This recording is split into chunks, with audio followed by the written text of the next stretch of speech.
Wow, it's already here. Spring 2024 anime hit like a truck, and unfortunately isekai isn't real. So I just ended up in a hospital under a crippling amount of medical debt instead. Barely the second line of my script, and I'm already weaving thinly veiled political commentary into my anime reviews. I haven't even gotten into how I picked my lineup yet.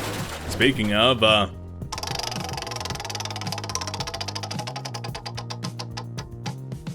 yeah, sure, why not? I cross-referenced show names with recent entries on the endangered species list, and whichever actually got a hit were my winners. You know, sometimes I wish we weren't living in a borderline post-apocalyptic hellscape, but I guess anime's my escape. And if you're looking for more cringeworthy brain-dead humor, why not hit the subscribe button? That way you can stay up to date on seasonal content from me. Anyway, I've got a hell of a roster. Remonster basically retreads the same ground as Reincarnated as a Slime, years before it actually did it. Wow, I'm 2 in and I'm already sensing a trend, as Tensei Shitara Dainana Ouji Datta has a failure of a mage trying again as a prince. Looks like Japan has finally embraced the fact that we're officially out of ideas as a species, and is getting into remaking old franchises like Hollywood by reviving Spice and Wolf. Fuck it, let's just combine Reincarnated and Banished hero party schlock in. The banished former hero lives as he pleases. Bartender packs all the pretentiousness of cocktail culture and anime into an equally cancerous package. Hananoi-kun Tokoi no Yamai is another case of a girl giving up on love for it to start stalking her until she gives in. Cloverworks brings us Windbreaker. Even I'm surprised I'm above that joke, where delinquents make themselves useful for once.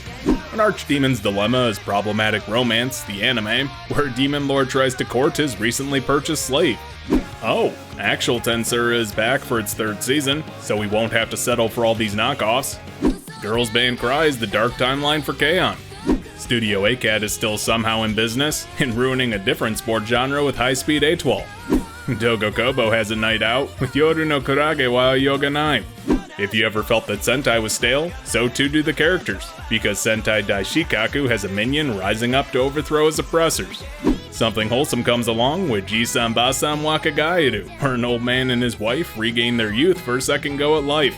If I have to watch another Reincarnated as a noble isekai, I'm gonna lose my fucking mind. And Tensei Kizoku Kante Skill De Nariagaru tests my patience. Yeah, it's an isekai sort of season, but at least Mushoku Tensei's 2nd season continues. Unnamed Memory takes a twist on an old fairy tale trope, with the hero laying the witch instead of slaying her. Seiyu Radio no Ura Omote has girls making kissy faces on the radio, while strangling each other behind the scenes. Production IG shells out the long-awaited adaptation of Kaiju Hachigo onto the market. We've got a Yuri double feature this season, with Sasyaku Yoni Koyo Utao. And lastly, new gay to Sword Art Online and Overlord's Neglected Love Child. If isekai somehow doesn't break me this season, I'm sure the deluge of trashy romance will, so let's take a closer look. First up is Remonster. This feels like Tensei at home, but a guy with the superpower to absorb the qualities and skills of whatever he eats dies in a horribly brutal way, only to wake up as a goblin in a fantasy world, with all of his memories and skill intact. By eating his way up the food chain, he becomes a force to be reckoned with, and gains allies along the way. Yes, this may have been one of the first Reincarnated villain isekais, but it lacks a lot of the charm most other old series getting recent adaptations have, where you can at least see how they establish the tropes.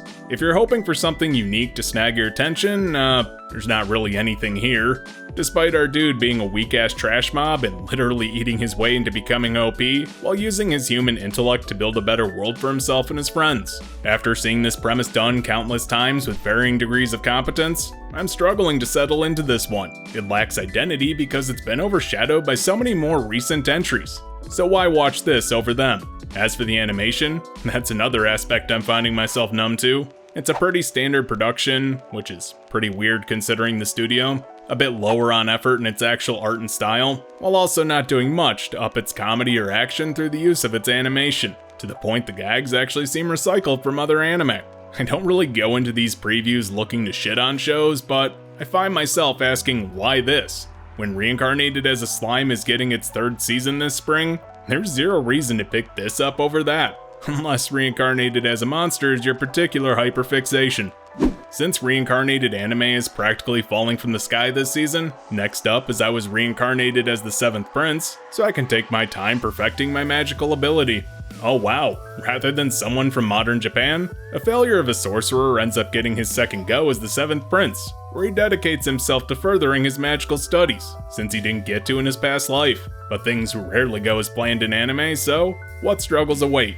I think we're all fairly familiar with these sort of stories by this point, but obviously his magical power is insane, which grants him a ton of attention from his birth, and he's basically just given all the crap he was denied during his last life, like a maid harem and all the books you can read. But there's a definite sense that this could evolve into more than a typical OP protag gag and horndog fest, with some building political intrigue and mysteries about this dude's reincarnation pushing our boy forward.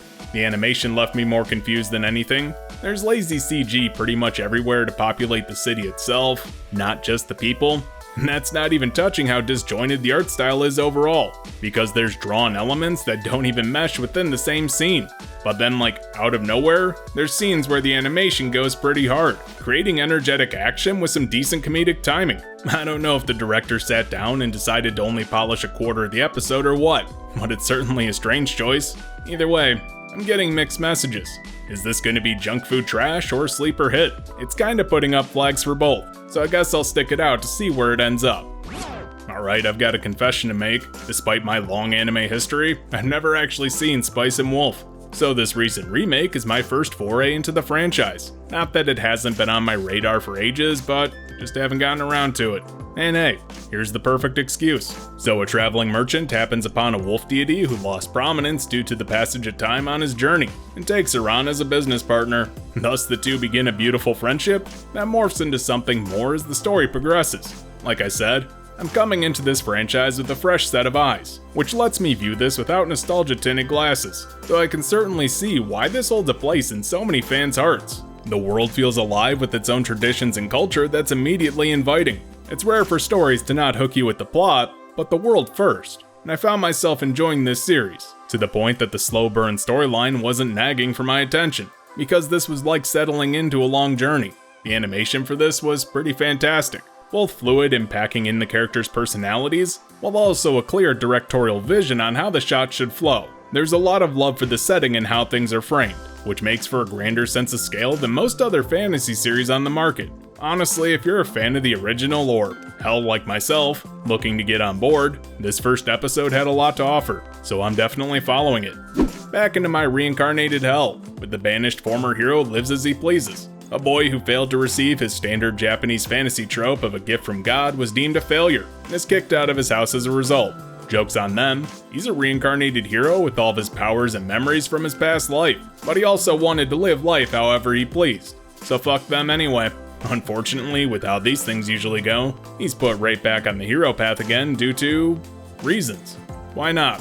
Yet another reincarnated anime that trips over every trope it could from that, and the OP protagonist genre. Wow, we're really branching out here. So yeah, there's really nothing to establish this guy's abuse. A random princess he barely spoke a word to has feelings for him. Also, dude wants to keep his OP-ness a secret, but then outs himself literally within the first 5 minutes. I don't know if you could tell, but the writing's incredibly bad. And the thing is, every scene is such a nosedive in quality from the last, that I was literally laughing by the time this dude busted out an attack called World End on some trash mobs. The first episode lacks a reason for the plot to even really kick off, but that doesn't seem to stop it, so we're left with the journey without an inciting incident. The art is completely bog standard on the surface, but where it slips up is as soon as things start moving. Action scenes are uncanny, like some really strange ways of animating things, on top of stilted movements that come across as incredibly janky. And don't get me started on the perspective, because that makes the series look entirely too flat, throwing off scale and how things would move in 3D space. You know, it might be drawn, but it is meant to mimic that. On top of incredibly uninteresting shot composition made what wasn't egregiously bad stand out even less. So yeah, this was bad, and I'm not expecting an improvement. I'm begging whatever god will listen at this point to save me from my fantasy purgatory, and Bartender Glass of God is here to do just that. So a prodigy bartender works at a special bar where he mixes the perfect drink for anyone who wanders in, while listening to their troubles like a good bartender would. Pretty simple setup, and this is yet another remake of an older anime. Yes, the original Bartender from all the way back in 2006. So what did we actually get? Well, if you're a fan of adult casts, food-centric anime, and cocktail culture, this'll be right up your alley. Yeah, I know it's not technically food, but don't be a pedant. It feels like a mature story that fans of the original will probably appreciate more, especially now that they're almost 20 years older. It's definitely a slower burn than what most people are probably used to, but I'm enjoying it for what it is. Lower stakes than most other anime, bordering on slice of life, but there's a definite story to follow. The animation didn't really floor me with its quality, but the series is packed with strong direction and knows how to make its shots interesting, which is a godsend after some of the anime I've been looking at thus far. And honestly, that's not a bad thing to focus on, as it allows the story to flow visually. If you're looking for a more grown-up anime and have a worrying interest in alcohol like myself, this might be worth a look. Me personally, I'm sticking with it for now. I'm on a bit of a roll with things that aren't fantasy, so let's look at the romance anime A Condition Called Love. Our main girl doesn't really understand the emotion called love and has basically come to terms with the fact that she never will. Fast forward to her finding the hot guy at school post-nasty breakup, and with some kindness on her part, the dude falls head over heels for her. The next day at class, he then pesters her for a date, and she rejects him. Rinse and repeat until it finally pays off. Now there's a lot of romance like this these days, where someone basically beats their love interest into submission with perseverance. But how does this one stack up? Honestly, the core cast works together, though they are a bit plain in terms of personality. The main girl is basically the embodiment of go with the flow, and the hot guy love interest is defined by not having a personality, I guess. I mean, his heart's in the right place, even if his brain isn't. I do find his persistence a bit creepy, even if he's generally harmless, and his lack of self-preservation is actually what kicks this plot into gear. The art is cute and fluffy, feeling like a pretty standard high school anime, so the quality isn't bad, but also isn't overly ambitious. While I like a bit more style than just the plain anime aesthetic, it does get the job done, while not being intrusive, and that's doubly so for the direction. Look, we've been pretty spoiled on the romance front for the past few seasons, so this one being so average just makes it stand out less. The first episode is perfectly serviceable, and if you're looking for a traditional romance entry this season, this certainly won't disappoint. I'm hoping Cloverworks can save this overall disappointing season so far, and their entry Windbreaker is next. It's about a guy who likes to kick ass and take names, getting wrapped up in delinquents giving back to society. Yeah, that premise does sound pretty lame, but in practice it works well. Because the protagonist seeks out strong people to fight to prove himself while dealing with his own emotional damage, which gives an otherwise simplistic character a deeper motivation beyond just wanting to be strong. And that dynamic spreads to the rest of the main cast too, as they form a sort of familial bond over their self-imposed duty of cleaning up the streets of their town. And yeah, it does play off the old trope of a thug with a heart of gold, but that's actually more that the dude has never really received positive attention in his life, just a shitty environment. So he gets embarrassed easily, and he actually does have a good conscience. Either way, there's a lot working in this anime's favor to make it stand out from its seemingly simple premise. Now, do I even really need to talk about the animation here? You've already probably seen it on screen. It's not just Cloverworks either, but an experienced director. Strong visual style, great artistic shots, beautiful animation, and solid cinematography creates a memorable first episode that's bound to grab the attention of anyone watching. Really, there's not a damn thing to complain about. It has nice action, passes the vibe check, and even gives pretentious ass reviewers like myself some deeper meaning bullshit to talk about so we can feel better about watching dudes fight. Definitely a strong contender this season, and worth picking up. Well, I wasn't getting away from fantasy for long, I guess, and an archdemon's dilemma how to love your elf bride is dragging me back kicking and screaming. So some great sorcerer dies, and that means that all of his worldly possessions are getting sold off to the highest bidder. But rather than buying some all-powerful magical artifact, our main dude blows all of his cash on a rare elf slave because he fell in love with her at first sight. But the dude has zero game, and he screws it up every time he tries to chat up his new piece of property. So how exactly is love gonna blossom? I don't know. I think the better question is, why should it in the first place? But anime gonna anime, I guess. This turns into more of your typical cringy, awkward situation sort of comedy, with just a touch of extremely mild ecchi. Yes, it's less offensive than it could have been, but it's also not really great. Most of the draw seems to be in the cute elf being cute, but the whole slavery aspect puts a pretty awkward spin on this series when the guy actually tries to be mostly decent. But aforementioned slavery kinda makes that fall flat. The humor and charm is lacking because it's somewhat dark and somewhat cute, but not enough to actually commit to either. Everything is just in half measures because going too far might alienate a potential audience, so it doesn't really resonate with any. The animation is very okay. Everything's competent, so I can't really complain, but that's honestly my issue with this series in general. Nothing's great about it, but also not really bad, so I'm mostly just left with the mouthfeel of lukewarm water. How will this turn out? I'm not even sure I care. But if you're looking for a slightly funny fantasy series, I guess this could work. Oh hey, time to beat a dead horse again by informing you for the 4th time this video that Tensei's 3rd season is out. What's really to discuss? Well, considering last season wrapped up the Clayman drama and Rimuru becoming an actual demon lord, it may seem like most of the immediate conflict in this series is over, but that's actually not the case. This season tackles the lingering ass-whooping that Rimuru got from Hinata, but humanity is kinda split on how to deal with the new world-ending threat, and that's a good place for this series to be.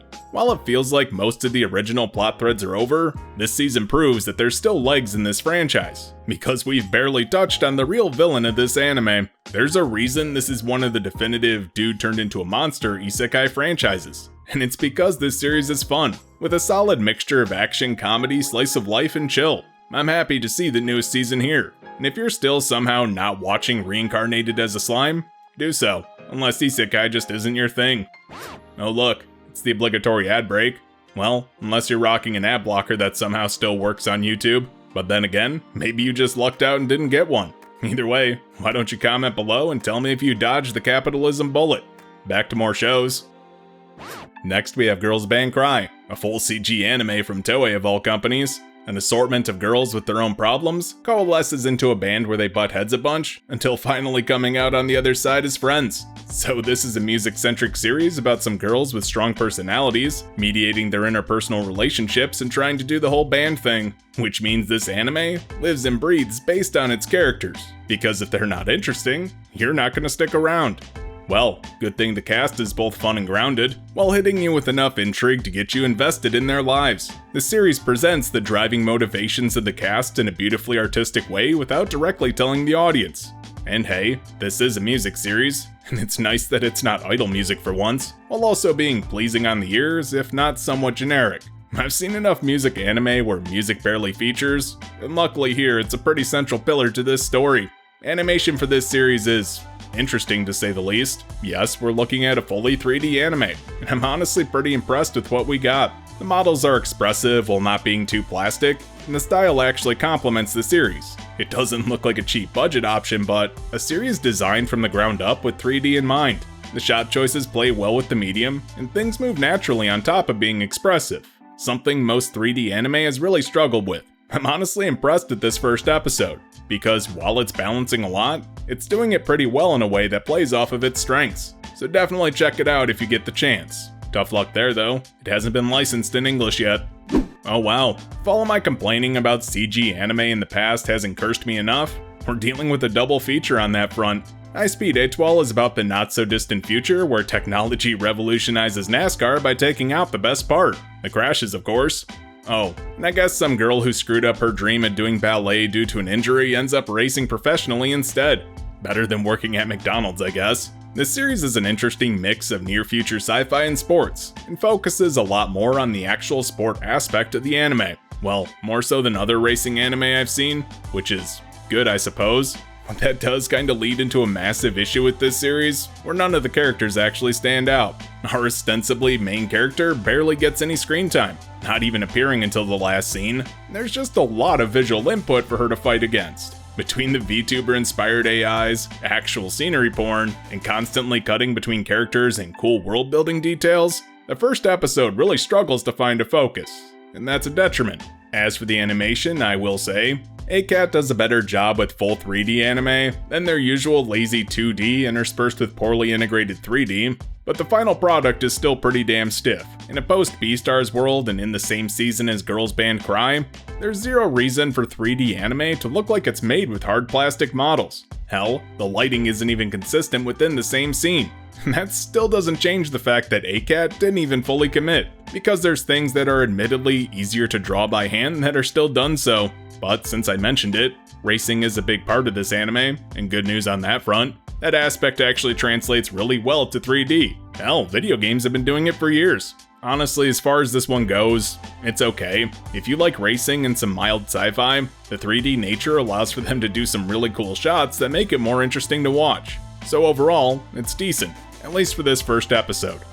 Well, Dogo Kobo is back with Jellyfish Can't Swim in the Night. So our main girl basically pulls a call of the night, without the vampires or horniness of course, and wanders the town trying to find herself. And hey, she might have just picked up more than she bargained for after a chance encounter with some girls. Now the description of this series doesn't really give you a good picture of what it's about, and it's a subject that's been done to death in anime. The whole young people on the cusp of adulthood trying to figure out what they want to do with their lives. But the writing in this one is pretty damn solid. I'm really digging the grounded nature of the characters. Plus it really resonates with the certain restlessness that people feel as they age, when they had dreams and accomplishments in their youth, and finding those have crumbled under the weight of reality as they grew up. Fears that we all have of not fitting in with society. And it's not wallowing in depression, but looking forward, because the core message is about confidence and doing what you love. This first episode sets up a lot of interesting topics that I'm invested in seeing the characters explore.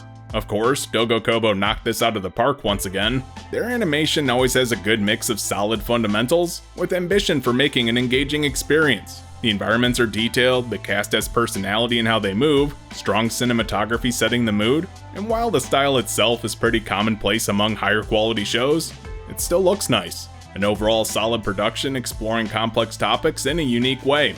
I'm really enjoying this first episode as a good character-driven drama piece, and looking forward to how it's gonna develop. Next, we're breaking out of these more introspective series, and back into action and comedy with Go Go Loser Ranger. So in a world where an evil organization popped up for some world domination, they got beat back by a Sentai team. But as far as the public knows, the battle is ongoing, despite the villains having been beat, and their underlings being put on a leash and carted out for weekly ass whoopings as entertainment. That way they're not killed too. Enter our main character, who infiltrates the Rangers so he can bring about their downfall and accomplish their original mission. This is honestly a nice take on the Sentai genre. We've been seeing a lot of parodies and spoofs of it lately, but this is an actual legit Sentai show where it's turned into essentially a stage play, but the Rangers are using that to maintain power and build a media empire, harkening back to the old proverb of absolute power corrupts absolutely. That builds intrigue in the premise. It does all that while keeping the spirit of Sentai alive, which I appreciate. As for the animation for this, it's on the nicer side. Now it's not exactly style heavy or mechanically impressive, but the series has a nice polish and flows incredibly well to create a solid experience throughout this first episode. The camera work is really nice as it blends CG and traditional animation well to create some visually interesting shots. The action is kinetic, the core cast is interesting, and there's enough moving parts to keep you guessing where things are going. If you're looking for a non-fantasy action series, this is definitely worth a grab. We've been lacking something wholesome this season, and Grandpa and Grandma turned young again is exactly what I'm looking for. So an old man and his wife have been happily married for most of their lives, and when they wake up one day in younger bodies, they just keep living as they have been because why ruin a good thing? I think the moment that sold this for me was 2 minutes into the first episode, when the old man grabs his wife after they became young again, and immediately said to go on their honeymoon like they never got the chance to. That pretty much sells the love these two have for one another. So yeah, it's sweet and incredibly cute with a pretty novel premise that's executed well. The two leads are a blast because they've been married for years and they have chemistry, but it's also not just them, since their family has some great reactions to this predicament as well by basically being on board with this whole transformation. The pace is fast, feeling like a 4-Koma adaptation, despite the source being a more traditional sort of manga length, which keeps things loose but still engaging, with just enough time to process the joke or feels and move on. I don't really like talking about the animation for shows like this because the draw here is more in the jokes and delivery, but what's actually on screen here just gets the job across and looks nice enough, but it doesn't have to be incredibly complex or stylized to sell the mood. It accomplishes what it needs to and I'm feeling it. If you're looking for a lighter entry this season, this is definitely worth a look. Wow, of all the Reincarnated anime I've been dealt this season, Isekai has been mostly absent, and that changes with as a reincarnated aristocrat, I'll use my appraisal skill to rise in the world. Tell me if you've heard this one before, but a Japanese office worker dies and is reborn as a noble. However, he seems to have the one-of-a-kind appraisal skill that lets him identify people's potential and strengths. Yeah, that sounds pretty worthless. Well, except the country's a mess, and this dude has the perfect ability to pick out capable people to build a formidable force to establish himself. Feels like essentially another city sim sort of isekai, but sure, why not? And it plays out like pretty much any other isekai along those lines. The world at least has some unique lore dumped on the audience within the first few minutes, and it stumbles a bit at building the character by relying on the tired trope of time skips, with narration explaining everything. Also, I'm just gonna say it, appraisal being OP is basically a cliche at this point in isekai. Hell, So I'm a Spider So What actually made fun of that fact, but I guess it's not horrible either. The main dude isn't super interesting, but I at least can see his perspective and why he aims to hone others' skills. It seems to be the one thing he's good at, and it's a way to fulfill his duty as a lord, so at least the story holds together competently. Talking about animation is a nightmare, because it's another perfectly serviceable production that does little to stand out. Things are very plainly presented, but it's entirely invisible, so it's not going to pull you out of the story. If you're looking for a more traditional sort of isekai, this might be up your alley.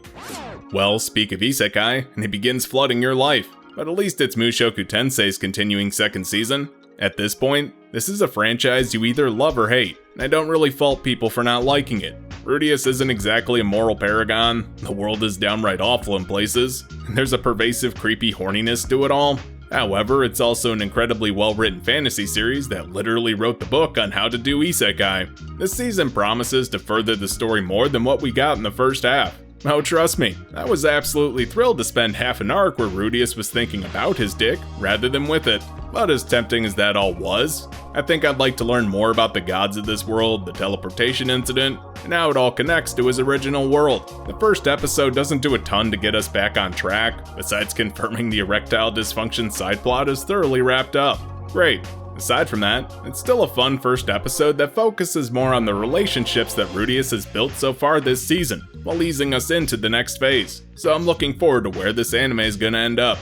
Next up is Unnamed Memory. A prince is cursed so that any woman he knocks up dies, and thus he conquers a dangerous tower hoping the witch at the top would be able to undo it. But when she can't break that magic on the spot, he asks her to be his wife instead, because surely she's too powerful to succumb to some stupid curse. Well, she's not too cool with that, and says she'll research the curse instead.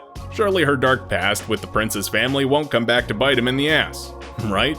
This series takes its time with the setup, but not really in a boring way. We get the actual quest to meet the witch, why it's important, and some world building in the process. What helps this one is there's moments where the characters can breathe, showing their personalities and allowing a genuine chemistry to form. This sort of ditzy and flippant witch with a no-nonsense tease of a prince is pretty charming, so it sets up the romance and story well. Animation for this series was a bit of a disappointment though. Engi is a pretty plain studio with a competent staff that doesn't really push boundaries. What we get is a series that's visually invisible, with standard direction, animation, and action, but does almost nothing to stand out. Yeah, I find that a disappointment because the storyline here felt like it had some real potential to be a solid series. Good animation would push it above and beyond, because it's not like most other fantasy anime on the market these days. In the end though, I'm still interested enough to follow it. If you're looking for something that's shockingly not reincarnated garbage, this should be worth a pickup.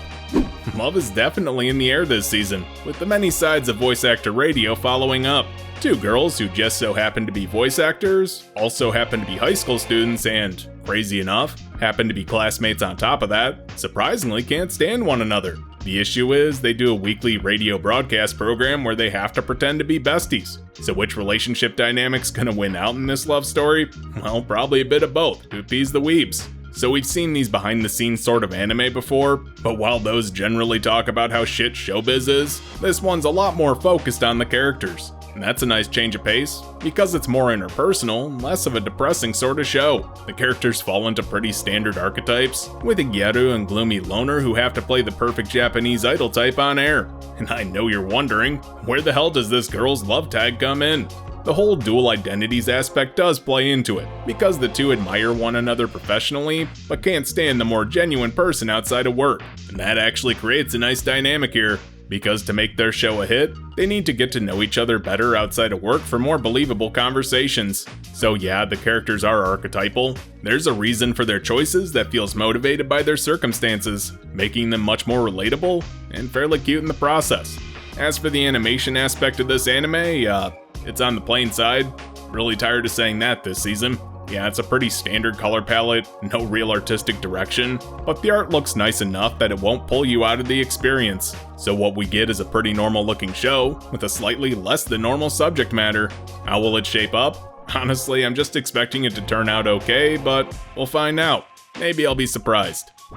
Well, let's break into something we've been sorely lacking, some unabashed shonen hype with Kaiju number 8. In a world where Godzilla sequels are a daily occurrence, humanity has launched a military force to protect themselves from the increasing number of Kaiju attacks. And I guess someone has to clean up after those messes. Enter a glorified janitor who gave up on his dreams of fighting to save humanity. But when he's infected by a parasite-type kaiju during cleanup, he becomes a human kaiju hybrid. So now he's got the power to make his long-dead dream come true, and fight the other kaijus to save the human race. The anime opens with a fight against a kaiju and easily establishes how things work in this world, without a single piece of exposition, while being an incredibly cool scene. I like how fleshed out and lived in this setting feels, where these attacks are common enough that people know what to do, and entire industries have sprung up around them. And then you add in just a touch of it's never too late to give up on your dreams, because the main character is older than your typical shonen protagonist by a decade at least. You end up coming away with a pretty nice anime that's brimming with possibilities. Production IG is a hard studio to talk about animation for since they're massive, and their work varies from pretty good to really garbage. Luckily, we ended up with a good production staff who put a lot into this one. The action is solid, feeling like an actual kaiju movie, and the cinematography is so on point, it actually feels like you're in theaters. This one had a great start, and I'm looking forward to seeing where it ends up. Next in our Yuri double feature is Whisper Me a Love Song. So a girl who's never really cared about romance before gets confessed to by an underclassman after she performed with her band at the opening ceremony. That was unexpected, and she realizes that she's actually experiencing love for the first time. But there is a fundamental misunderstanding, because the girl who confessed meant her music, not her. Damn, guess she'll just have to win her over for real then. I'm pretty pleased with the characters in this story. They're not just templates like most other anime use. Like the cool older girl is actually pretty insecure and likes cute things, while the ditzy but bubbly underclassman actually has some personality outside of those two traits. That's a pretty low bar, but you'd be surprised how many lead characters fail to clear it. While the setup is a bit basic, it works, and does a great job establishing the core cast, their dynamics, and the main couple for the plot. So I do think this one will turn out pretty good in terms of Yuri anime. The animation for this one doesn't exactly have me hopeful. The presentation is incredibly plain, and while the art looks mostly generic, it is cute, I guess. The studios working on this also don't exactly have a great track record in terms of animation. Now, I don't think this is gonna suck as a result of that, but I'm also not expecting it to be a series with such strong visuals as Bloom Into You or Adachi and Shimamura. Between the two Yuri shows out this season, I'm leaning towards this one edging out the other, since it feels a lot more organic without all the extra baggage. Plus, this one actually is a romance. And lastly, we've got the new Gate, which is unrelated to Gate, but also borrows heavily from Sword Art Online and Overlord. Our main dude beats the final boss of a death game he and an entire online community were trapped in, only to wake up in not the real world, but transported to the game's world 500 years in the future. I can't express just how much I hate setups for shows like this. It was pretty much the same for Demon Lord Retry and other games turning into isekai, with the exception of Overlord because that actually did it well.